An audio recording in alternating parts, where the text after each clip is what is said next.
Hello, everyone. I'm Daniel Reyes, the Chief Program Officer at the Lesbian, Gay, Bisexual, Transgender Center here in New York City. Thank you for joining us today for our discussion COVID-19 Health Panel. According to public data and research conducted by the Human Rights Campaign, LGBTQ communities of color and immigrants have been severely impacted by the pandemic.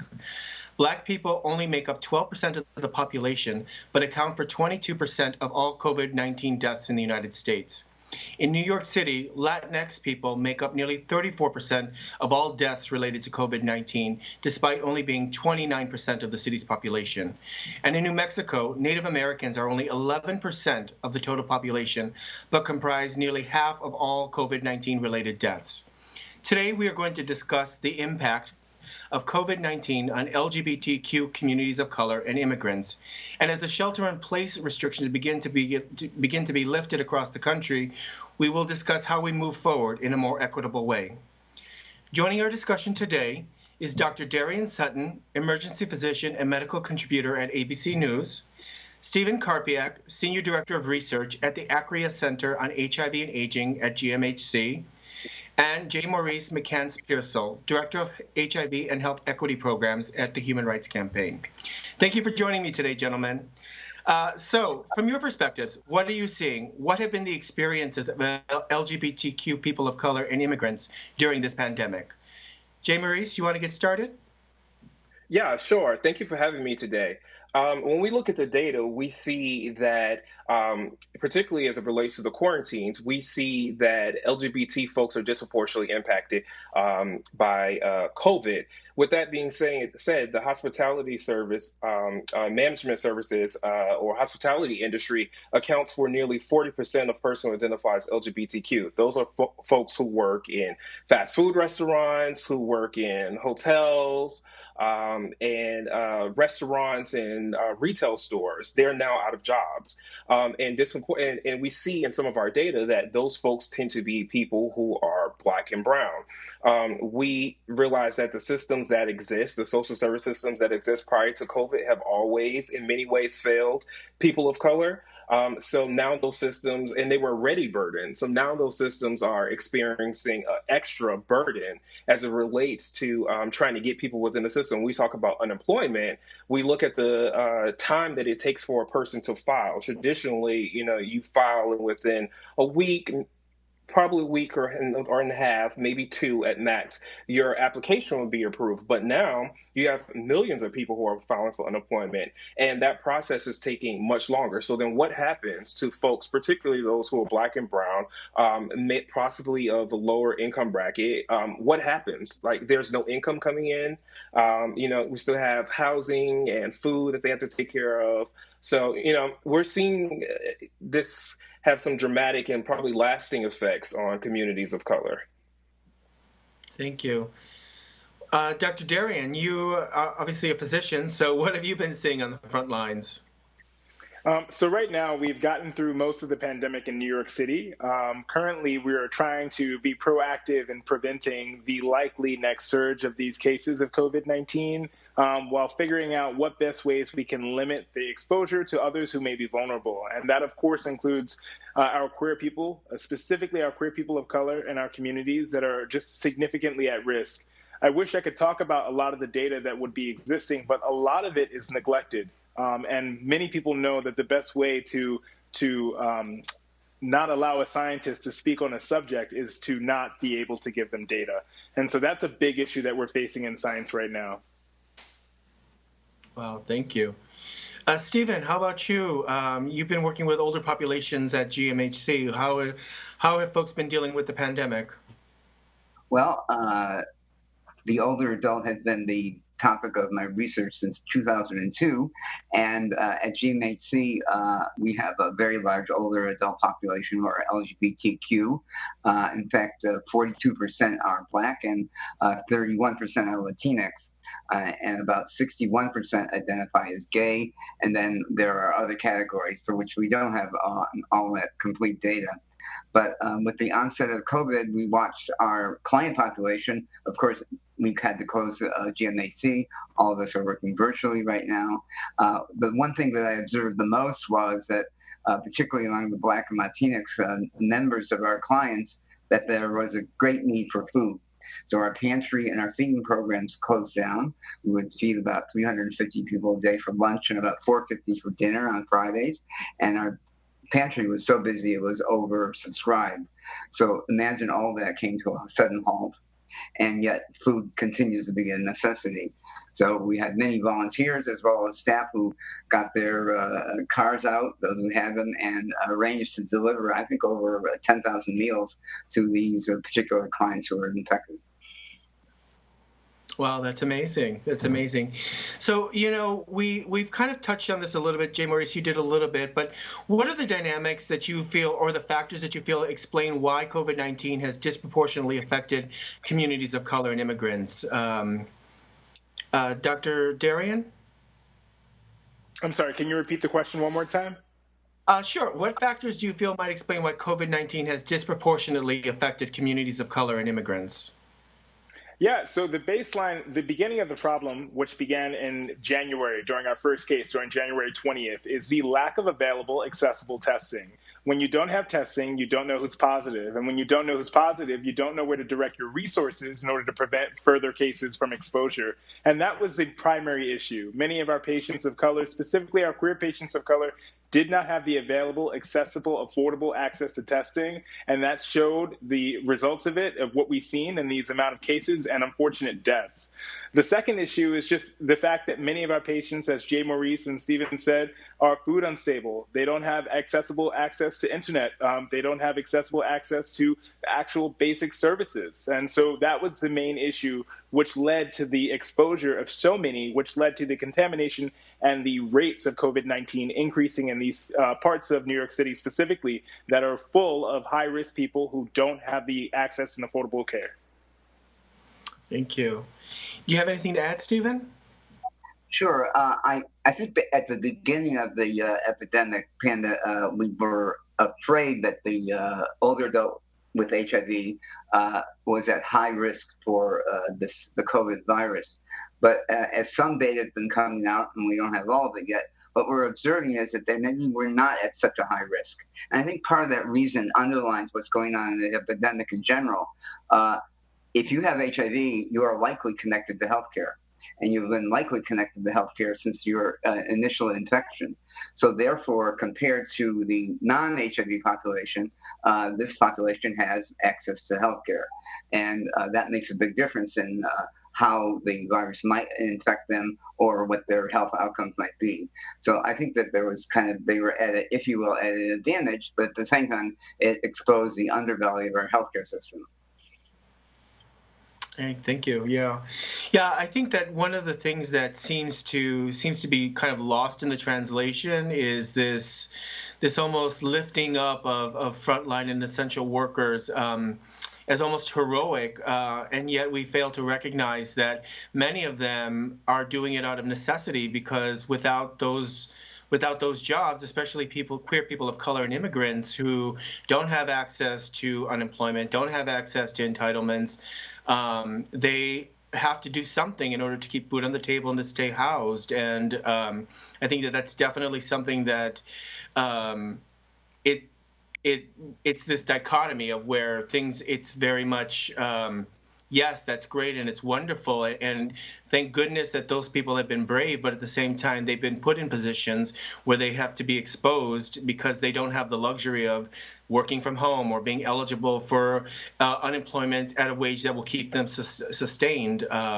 So what are your all thoughts on what's been happening, especially within communities of color who really, a lot work in the hospitality industry and a lot work in the food service industry and in warehouses and have to do things that are very, very challenging physically, and then to be exposed to the virus as a result of a fear of losing their job or a fear of not being able to put food on the table. How have you all felt that has been raised in your areas across the sectors? Jay Maurice, any thoughts? Yeah, I mean, to your point, if a lot of folks are being exposed because they have to go out and work, that's not even a question. I think on our end, we have conversations around, the need for paid leave so that people can take this time off to be with their families and take care of themselves and not have to worry about, us income coming in to be able to afford food or housing, shelter during these periods. I mean, so I'll kick it to one of my other colleagues, but yeah, I think for us, we're using this opportunity to push our coalition partners and legislation, to really highlight the importance of paid leave in times such as this. Great, thank you. Any thoughts, Dr. Darian or Stephen? I just have to say that at this point in my life, I think I've diagnosed over maybe hundreds of people with COVID-19. And for many of my patients, the first question isn't what are the risks, what's going to happen. The first question is, when can I go back to work? And we have to acknowledge that that's a true problem, because if you're asking that question and you can't abide by the basic guidelines of separating yourself, sheltering in place, quarantining, and isolating from others, you're likely going to expose others to it. And we have to realize that from a federal standpoint, if we don't provide benefit to prevent that, then we're just going to further increase this problem that we have, which is more people who are vulnerable, who can't take care of themselves, getting infected with COVID-19. So that's been one of my biggest frustrations operating inside of the emergency rooms. Yeah. Any thoughts, Stephen?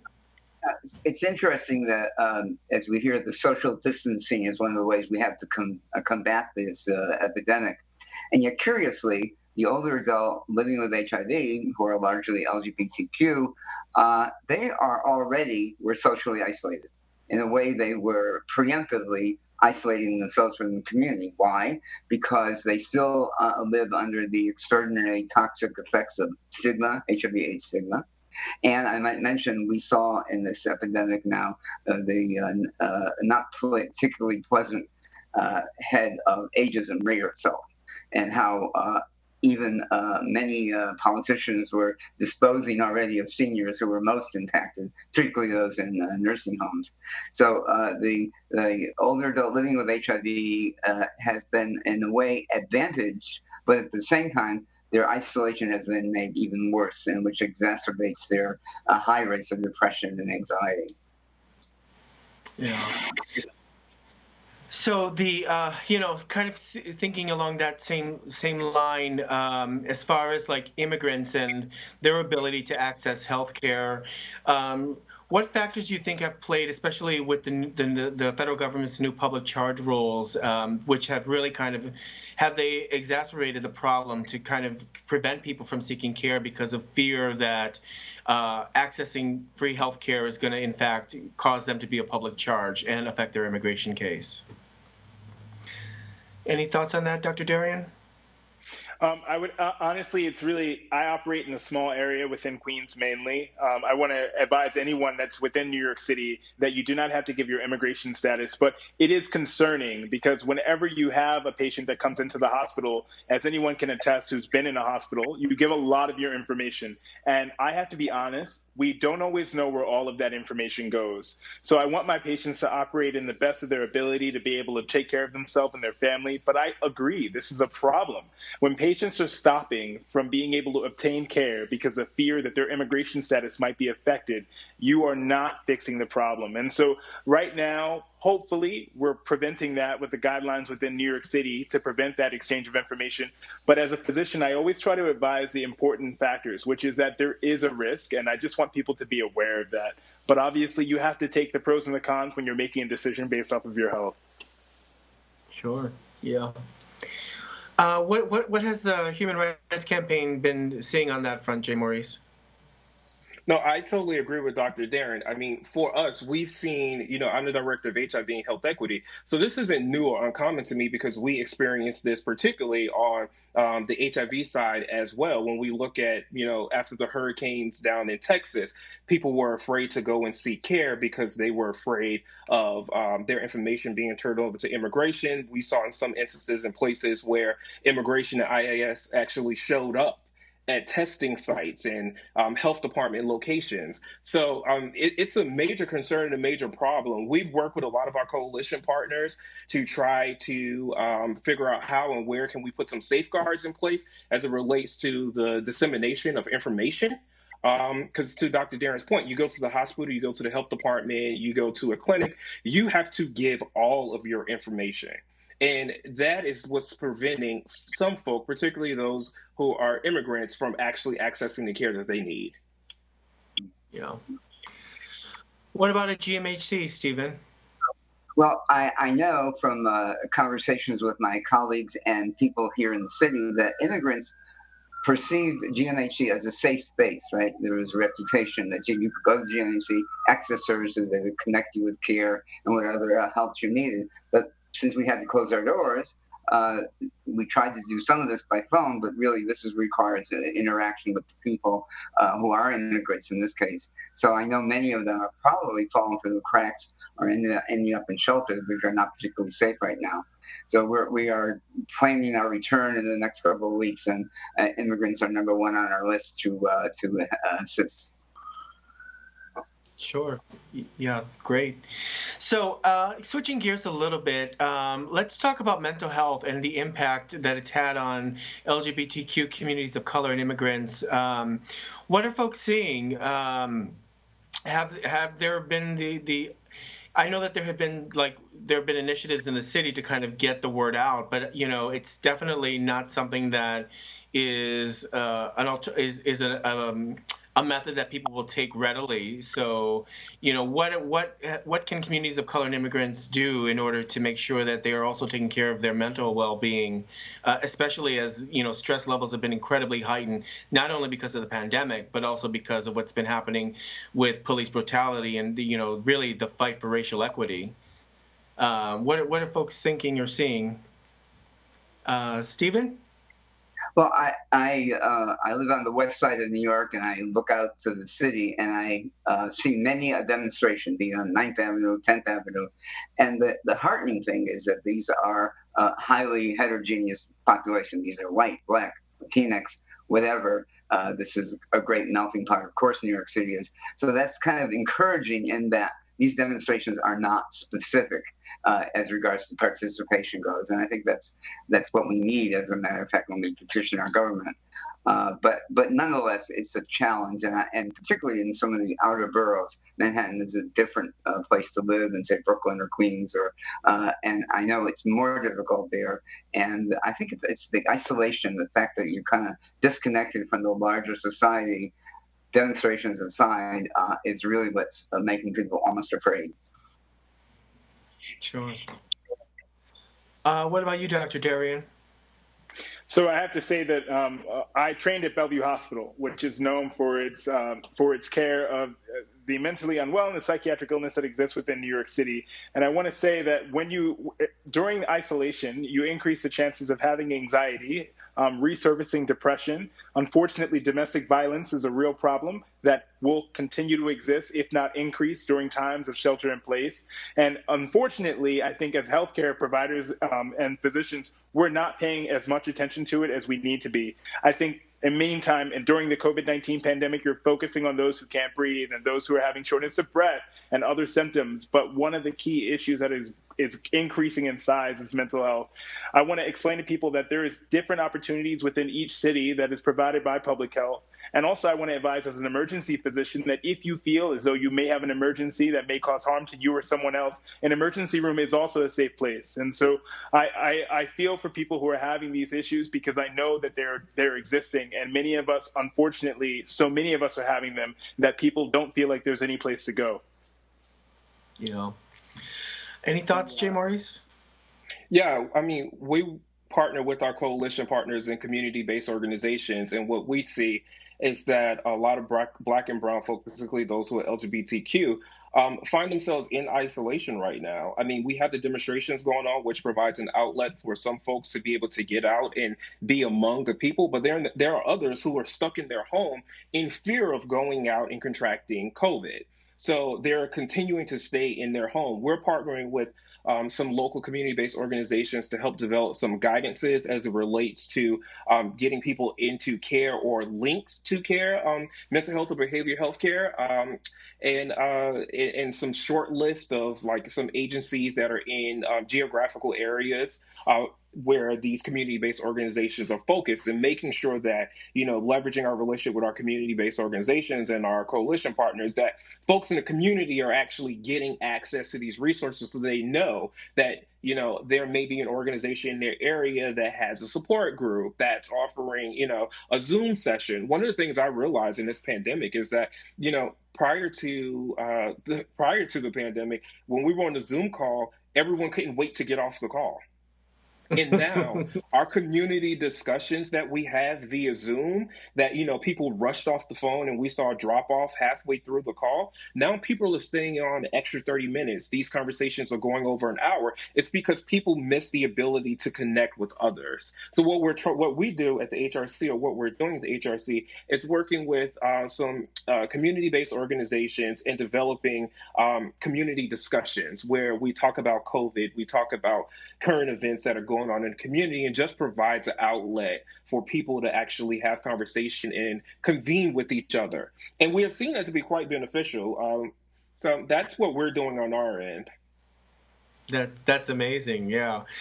When the center closed, we went virtual, and it was a heavy lift. But the number of people who participate in our groups, who see their counselors and our recovery programs are like through the roof with participation. So I think that folks are so isolated, and places like HRC and GMHC and the center, we have to kind of figure out ways in which we create connectivity and community while we're all being socially distant, and that's very, very challenging. But speaking about protests, Dr. Darian, do you have some advice or safety tips on for our folks who are out there in the streets fighting for our rights and for equality? What safety measures should folks be taking when they're out there demonstrating? Absolutely. So I feel like at first many people were looking at protests as asking me questions specifically, like, can I or can I not? As a man of color sitting in front of you, as a queer man of color, protests are what got me to sit here. And so I would never neglect the opportunity to protest, because I think they are necessary, important, and they work. And so I would advise my friends who can protest and feel safe to do it is practice the same precautions. Number one, washing hands still works. Wearing a mask still is important. If you feel the need that or if you feel that you can stop from chanting, then I would advise noisemakers like tambourines or any kind of shakers. And this prevents you from yelling and exposing your viral particles to others if you are in fact infected, and maintaining a safe level of distance. Obviously, all these things are difficult, as when you protest, you're normally in a group, close contact with others, but it's do what you can. That's what I advise people. I've protested myself. I've seen myself in positions where I felt a little uncomfortable, but for the most part, protesting in New York has been relatively a lot safer for me than going to the supermarket. I found that many people are practicing the appropriate guidelines, that I feel like they've all listened to me on my box to stand and talk to them about these issues. But I honestly feel like many people are practicing safe precautions, and I'm really proud of New York for that. I do not think that protests will provide a significant blip in the outbreak of COVID-19. You'll start to see a narrative of that, and I want to advise against that, because as protests started, we started to see an increase in COVID-19. But you have to look at the math. The amount of time, the incubation period for when someone is infected to when someone shows symptoms, about 2 weeks. And so what I saw was that as soon as a protest started, I started to see advertisements or media notices about increasing cases. But you have to track that back 2 weeks, which in fact was Memorial Day weekend. And so a lot of the Memorial Day activity most likely was attributed to the increase in cases that we saw when protests started. Again, protests then started, and then we started to open up New York more. So a lot of this will be muddled. And so I want to advise against people from looking at protests as a direct contributor to increasing cases of COVID-19, because you have to do the math and pay attention. This is a narrative that will be repeated to us to try to convince us that protesting is causing a problem. But in fact, I think it's the quite opposite. Yeah, 100% agree. I think that, I think how do we go about making sure that that narrative doesn't take hold? Because I do think that there is this incredible danger. I'm very supportive of what the governor has said and done and brought into law, but to literally be on the camera and say you got what you want, stop protesting, it's a little short-sighted. So, what do we do to make sure that our voices are not tampered and we don't kind of let this kind of protracted narrative kind of take hold within this real struggle for what we're looking for as communities of color? Any thoughts, Maurice? Oh, sorry. Oh, no, Darian was saying something. I want to, Darian, yeah. No, I get really into it, so I apologize. But I get really, I think my nerves kick off when I hear you got what you wanted. I think as a person sitting here, I think if you say something like that, then when I heard that, I was like, you've completely missed the point, which is why I'll grab my coat and I'll be back outside with my mask on and hand sanitizer to continue to belabor the issues that exist that you have not solved, specifically speaking on a federal standpoint. But as far as what I believe that we need to do is hold steadfast. You continue to protest appropriately, continue to follow the guidelines, be aware that some of your friends may not be able to physically stand outside with you and protest, and encourage them to find other ways to do it that is effective and helpful. These are the guidelines that I would make sure that people pay attention to. But again, the protests and the timelines, pay attention to what you see in terms of the spikes and trace that back to when you think the exposure was. And most likely, you'll find a very, very different timeline than when it's trying to be taught to you. Sorry, Jay Maurice. No, I think you said it all. I mean, it's our God-given right. It's our duty to get out in the streets and protest and make noise and push for the change that we want to see. If you are willing, if you can or willing and able to do so. So, I'll kind of leave that point there. I don't want to go on from a tangent. I would love to have demonstrated. I demonstrated during the Vietnam War. We brought down a president, ended a war. So petitioning your government does work. You don't always have to vote. You should, but you don't always have to do that. I have a group of about 5 clients at GMHC that I keep in contact with, and they were kind of depressed. They have about 5 to 6 times higher rates of depression than the typical population. And I said to them, you know what? Put on your mask and go out into the streets and demonstrate. And, they would call me back the next day, or sometimes I wouldn't hear from them in a few days because they were going out every day. And they were learning actually to socialize. And that was really combating their depression really very, very effectively. That's amazing. Wow, that's amazing.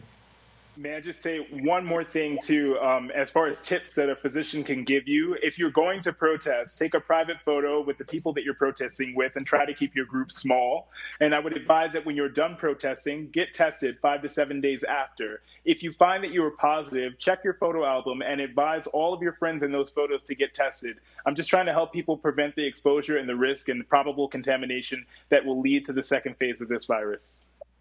Sure, definitely. And I think that, the city has done an amazing job at getting mass testing out there, both of the antibody and the actual test. So I think that, that's one of the messages we need to make sure that everybody knows is that, we want you to be out there protesting. We all need to be out there protesting, but make sure that you're also taking care of your health as well. So, okay, so pivoting a little bit, I want to talk about our LGBTQ youth. At the center, we have a fairly large youth component. And, one of the things that we've really seen is that our LGBTQ youth of color are, find safe space and the ability to express their gender identity and their orientation in the way that they feel the most free at the center. And, obviously when we closed our doors, no more congregate activities. And so, what we've seen is that a lot of youth are not in affirmative homes and that they have basically had to go back into the closet, or they've had to, tamper down their gender expression. And, from everyone's perspective here, what have you seen and what can we do moving forward? Because this probably won't be the only time we have some kind of a health crisis like this. And, our future is suffering at this point. And there isn't a whole lot we have been able to do, but what can we do moving forward? Any thoughts? And one program we have at GMHC is the Buddy Program, and which is reminiscent of the early days of the epidemic, when in the 80s and early 90s, when people were passing away rather rapidly and they needed someone to take care of them, a caregiver. So what happened after a week or so when we were in quarantine, the person who runs our buddy program began to get more and more calls from younger folks who wanted to become buddies for the older LGBTQ adult with HIV. So there was a catalyst, necessity is the mother of invention. And so we saw something creating this intergenerational connection, which is very hard to generate, extremely hard. But the virus was, in a way, a pandemic was making it happen spontaneously. That's amazing. Yeah. Any thoughts, Jay Maurice? Yeah. So we have an HBCU program here at the Human Rights Campaign, and what we realize is, a lot of kids had to go home, like, quickly, leave campus, and again, they went into homes where their gender is not affirmed, and they had to deal with situations and issues of abuse, physical and verbal, from family members and those alike. And what I realized, though, is a lot of them have found some refuge in the demonstrations. It gives them the opportunity to get out of the home and be with people of like mind.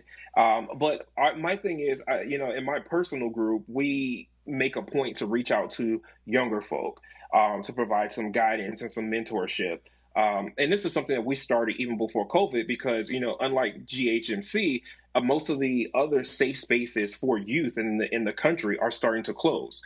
Like, they don't have those opportunities and those spaces to go to normally that, community-based organizations will offer, like, a space in the evening. A lot of those organizations don't have the funds or the spaces anymore. So what we start to do at HRC is to literally make an effort to reach out to our younger folks. We have our Youth Ambassador program through our youth and well-being work.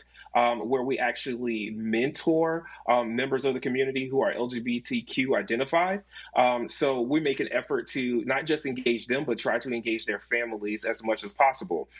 We also have, like, video campaigns and different materials that we work on to work with families of children who are LGBTQ identified to kind of make break that wall and that barrier down so that in the home that the parent understands their children and where they're coming from, and kind of lessen the likelihood, or we hope to lessen the likelihood of children experience, particularly those LGBTQ, experiencing, like, these horrible situations in their home.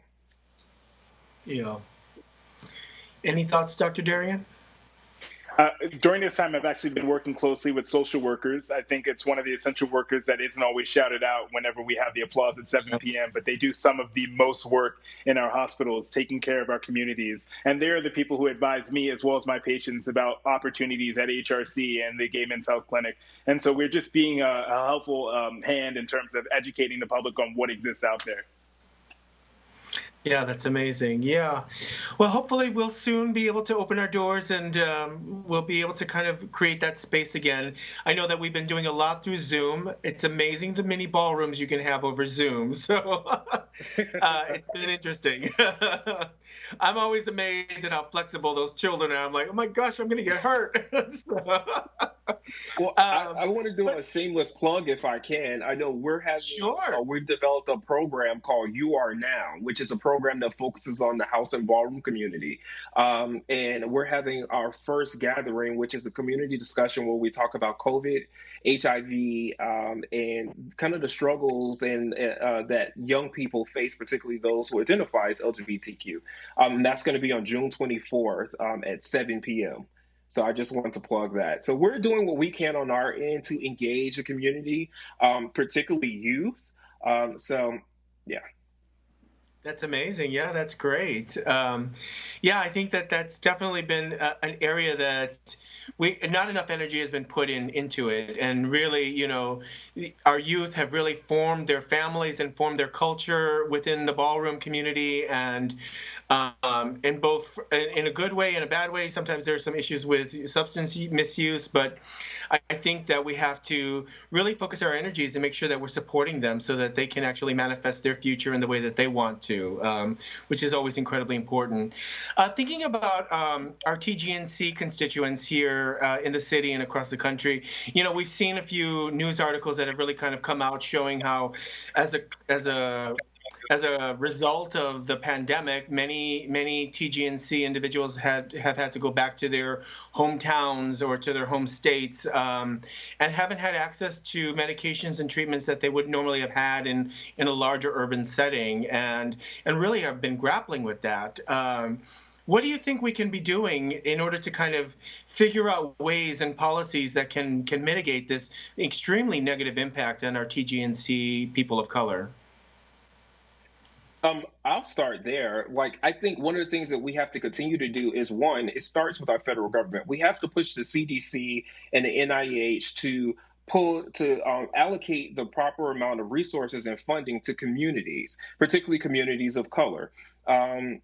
We realize and we see a lot of times that, the services just aren't provided. So when we talk about, they have to go home to their homes in the South or wherever, their cities, and there isn't any care there, it's like, well, we have to ask the question, well, why is that? Why is there no care? How do we increase access to care in some of these jurisdictions? What we do on our end is we work with, we have the federal ETE plan, which is the end the epidemic through the Trump administration, quote unquote. And it's supposed to provide services or funding to end the epidemic by within the next 10 years. And that money is starting to roll out within the community. However, we have to be conscious and make sure that when those funds actually hit the community, they're actually hitting those who are disproportionately impacted by HIV, meaning that the money goes towards not just towards testing, but to addressing the social determinants of health of those folks, meaning that they have adequate housing, access to employment, access to adequate education. On our end, that's what we're fighting for. And I think, once we address that, then we make it a little easier for our LGBT folk, particularly those who are gender nonconforming and transgender. Thank you. Any thoughts, Dr. Darian? I think that we should, just as much as we talk about the stimulus check, we need to provide waivers for people in order to be able to obtain their medications. We need to be able to say, hey, maybe you just don't need 30 days. I'm talking about 90-day supply, and that doesn't just apply to antiretroviral medications, but also hormone medications. These are vitally important to people, and when you stop using them, you're going to have detrimental effects that will last beyond the time of a pandemic. And so I try to belabor that point to anyone making decisions within our federal government. If you act in prevention, you're going to save a lot of time, money, and most importantly, health of your patients than if you just wait until something happens. Yeah. We have to stop waiting for the plane to fall out of the sky and then fix it. We have to fix it while it's up there. I think for me, I spent 25 years at Columbia Medical doing research. I'm now at NYU, and this epidemic has exposed the very soft underbelly of our healthcare system, and I think more people realize that, especially politicians. I hope, and we'll be able to realize that, so that we get better care for our LGBTQ population, and HIV as well. They lack help and medication and mental health services in an enormous way. Yeah, definitely. So I think that, one of the things that I think that we have been grappling here in the city is, and I think it's just become incredibly more highlighted, is that, how the over-policing of communities of color and immigrant communities, and how, as social distancing was being enforced, some areas were getting masks by the cops and being told, don't do that. And other places, folks were getting arrested, or they're getting summons, or they're being threatened by the police. And, I think that, as we kind of think about what this new future looks like, what are we going to do in order to make sure that we are truly addressing the disparities and the inequities that really have been brought to light by what we've been experiencing here, not just in New York City, but across the country. And I think that, my question to all of you is, what's next? How do we move forward in a more equitable way? What do we need to do to ensure that we don't forget what happened, and that this is not just some blip in time, but in fact, a catalyst for change across the country? Any thoughts? Yeah, definitely. I can start if you don't mind. Data. The information is important in order to make decisions. As we just saw a specific headline recently, our president made a statement that if we stop testing, then we'd have less cases. That's true. And that's a ridiculous statement to make.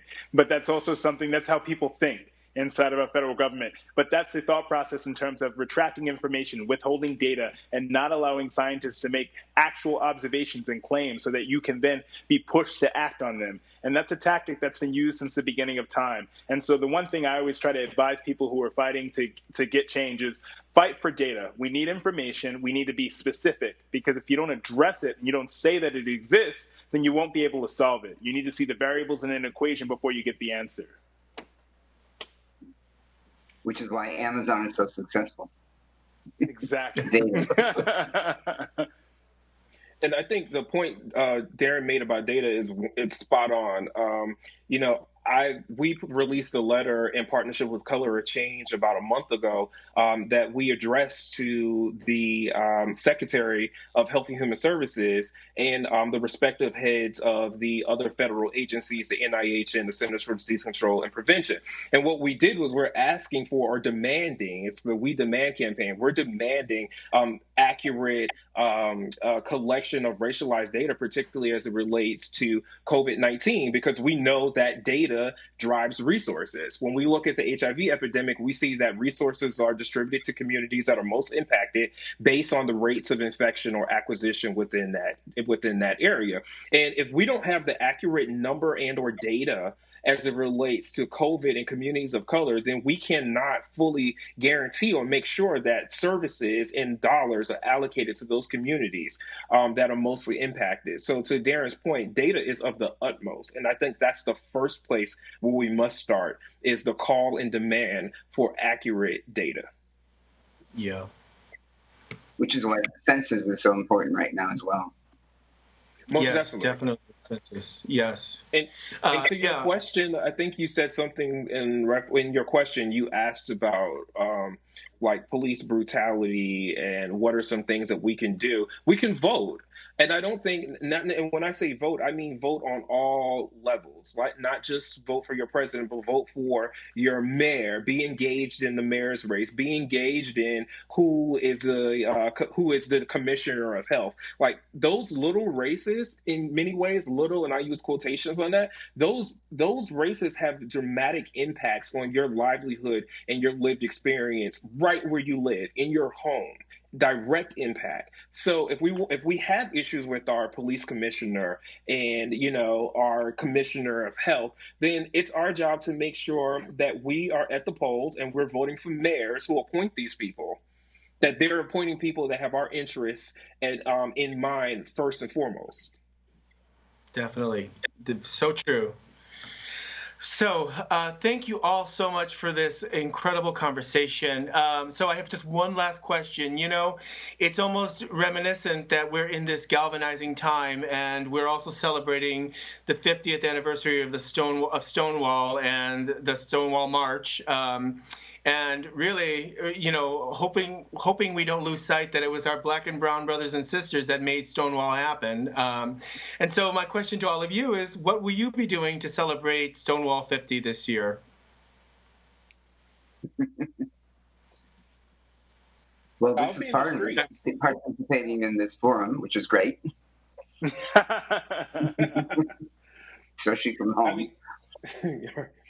No, I'll be out demonstrating like every weekend. I'm out. I have a 10-year-old and an 11-year-old son. Like I have a duty. Like I have to protect them. So for me, celebrating Pride Month is actually being out with my people, fighting for the safety and security of our community. Thank you. I have to agree. Demonstrations are what have created spaces for us to thrive in. And not only should we be demonstrating, but we should also be thriving, because that is a sign of protest within itself. And so I'll be trying to do my best to do both. And remember, the first Pride was a riot. Exactly. Exactly. Yes. And they tried to change the narrative, but we took it back. So always. Right. Yeah. Yes.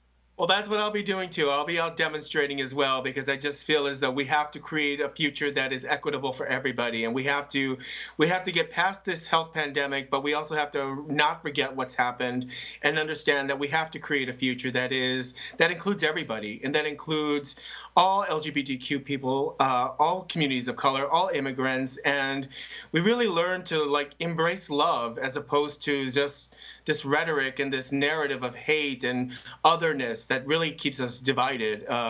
So, I think that's one of the most important things to remember. I have been telling many of my colleagues and many of my friends to remember, the Latinx community has a lot to fight for as well. And remember, Black Lives Matters was down at the border when they were putting our children in cages. And so we have to be there along with everyone, fighting as hard as possible. And so this Pride is going to be definitely an incredibly emotional time, I think, for all of us. So thank you all very much for joining me in this conversation. I hope you all have a wonderful Pride. Thank you. Be safe. Thank you. Bye-bye.